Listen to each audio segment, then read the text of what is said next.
President Pitzer, Mr. Vice President, Governor, Congressman Thomas, Senator Wiley, and Congressman Miller, Mr. Webb, Mr. Bell, scientists, distinguished guests, and ladies and gentlemen. I appreciate your president having made me an honorary visiting professor.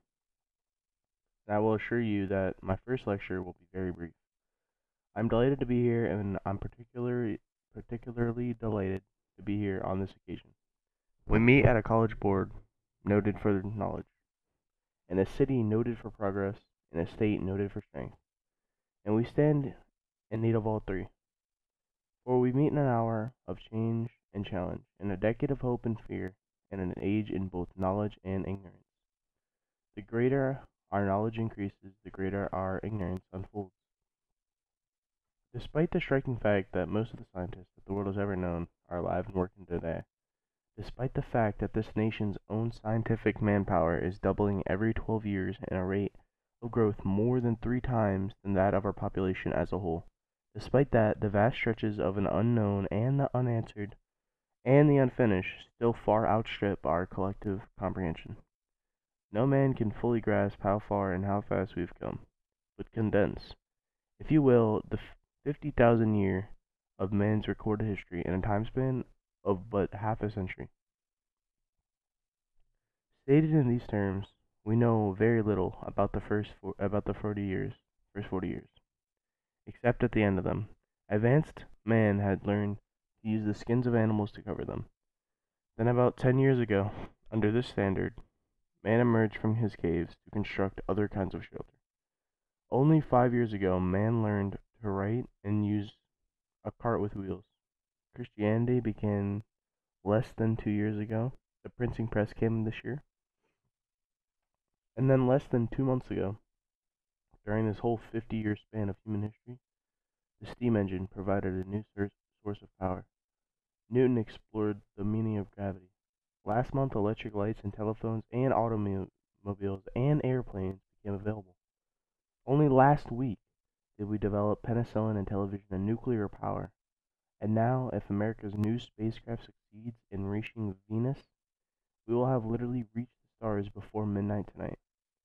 This is a breathtaking pace, and such a pace cannot help but create new ills as it dispels old, new ignorance, new problems, new dangers. Surely, the opening vistas of space promise high costs, and hardships, as well as high reward. So it is not surprising that some of us will stay where we are a little longer to rest, while to wait. The city of Houston, the state of Texas, this country of the United States was not built by those who waited and rested and wished to look behind them. This country was conquered by those who moved forward, and so will space. William Bradford, speaking in 1630 of the founding of the Plymouth Bay Colony, said that all great and honorable actions are accompanied with great difficulties, and both must be enterprised and overcome with answerable courage. If this capsule of history of our progress teaches us anything, it is that man, in his quest for knowledge and progress, is determined and cannot be deterred. The exploration of space will go ahead whether we will join in or not. And it is one of our great adventures of all time, and no nation which expects to be the leader of other nations can expect to stay behind in the race for space. Those who came before us made certain that this country rode the first waves of the Industrial Revolution, rode the first waves of modern invention, and the first wave of nuclear power. And this generation does not intend to founder in the backwash of the coming age of space. We mean to be a part of it. We mean to lead it. For the eyes of the world now look into space, to the moon, and to the planets beyond. And we have vowed that we shall not see it governed by a hostile flag of conquest, but by a banner of freedom and peace.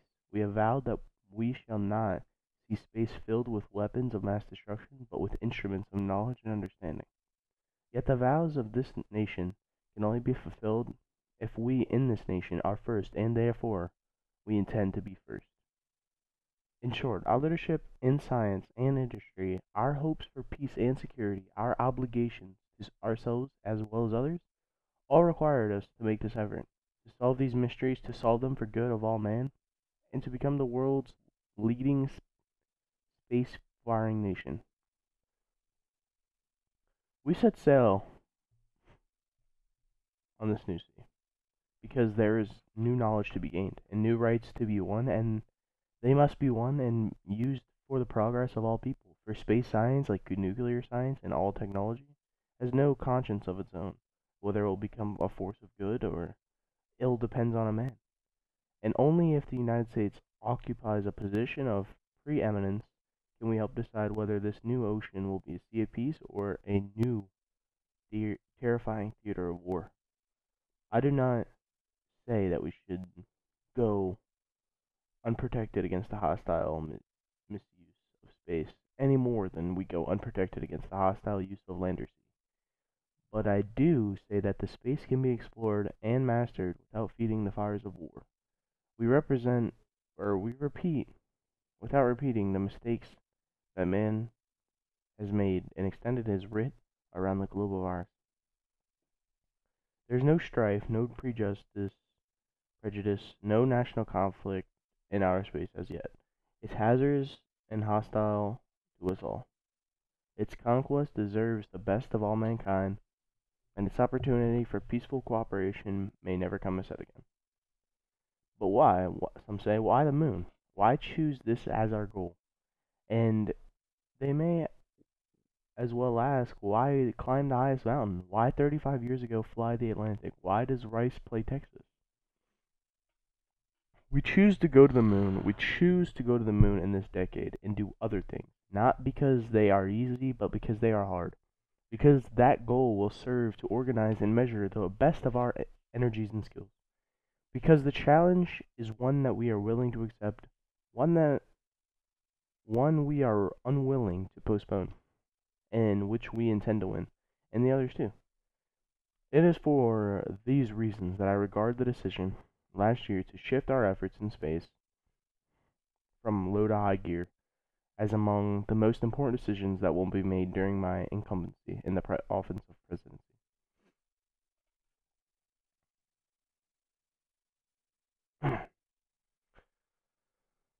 In the last 24 hours, we have seen faculties now being created for the greatest and most complex exploration in man history. We have felt ground shake and the air shattered by testing of a Saturn C-1 booster rocket, many times as powerful as the Atlas, which launched John Glenn, generating power equivalent to 10,000 automobiles with accelerators on the floor.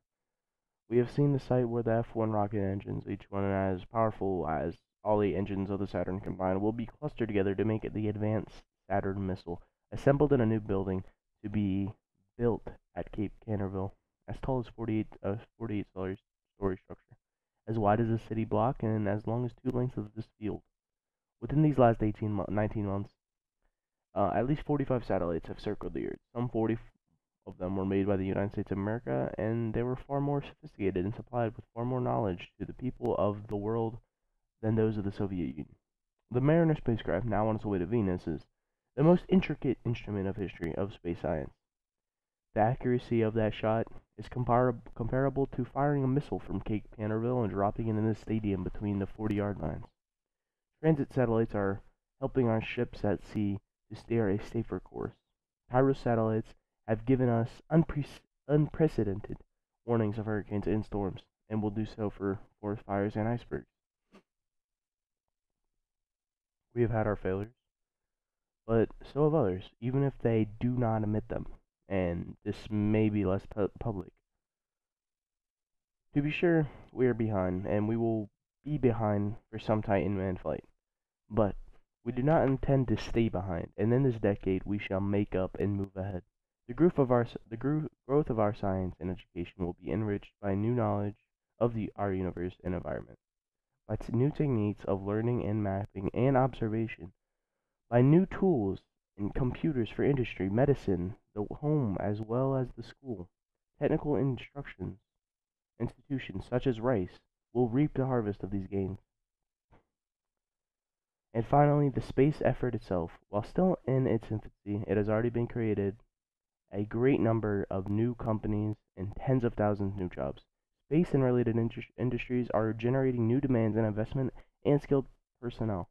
And this city and this state and this region will share greatly in this growth. What was once the furthest outpost on the old frontier of the West will be the furthest outpost on the new frontier of science and space. Houston, your city of Houston, with its manned spacecraft center, will become the largest scientific and engineering community. During the next 5 years, NASA expects to double the number of scientists and engineers in this area to increase its outlays for salaries and expenses to $60 million a year, to invest some $200 million in plant and laboratory facilities, and to direct or contact for new space efforts over $1 billion from this center in the city. To be sure, all this costs us a great deal of money. This year's space budget is 3 times what it was in January 1961, and it is greater than the space budget of the previous 8 years combined. That budget now stands at $5,400 million a year, a staggering sum, though somewhat less than what we pay for cigarettes and cigars every year. Space expenditures will soon rise some more, from 40 cents per person per week to more than 50 cents a week for every woman, man, and child in the United States. For we have given this program a high national priority, even though I realize that this is, in some measure, an act of faith and vision, for we do not know what benefits await us. But if I were to say, my fellow citizens, that we shall send to the moon 240,000 miles away from the control station in Houston, a giant rocket more than 300 feet tall, the length of this football field, made of new metal alloys, some of which have not been yet invented, capable of standing heat and stresses several times more than ever been experienced, fitted together with a precision better than the finest watch, carrying all the equipment needed for propulsion, guidance, control, communications, food, and survival on an untried mission to an unknown celestial body, and then return it safely to Earth, re-entering the atmosphere at speeds of over 25,000 miles per hour, causing heat about half the temperature of the sun, almost as hot as here today. And do all of this and do that right, and do it before the decade is out. Then we must be bold. I'm the one who's doing all the work, so we just want you to stay cool for a minute. However, I think we're going to do it, and I think that we must pay what needs to be paid. I don't think we ought to waste any money, but I think we ought to do the job. And this will be done in the decade of the 60s. It may be done while some of you are here at school, at this college and university. It will be done during the terms of the office of some of the people who sit here on this platform, but it will be done. And it will be done before the end of this decade. And I am delighted that this university is playing a part in putting a man on the moon as part of a great national effort in the United States of America. Many years ago, the great British explorer George Mallory, who was to die on Mount Everest, was asked why did he want to climb it. He said, because it is there. Well, space is there, and we're going to climb it. And the moon and the planets are there, and new hopes for knowledge and peace are there. And therefore, as we set sail, we ask God's blessings on the most hazardous and dangerous and greatest adventure on which man has ever embarked. Thank you.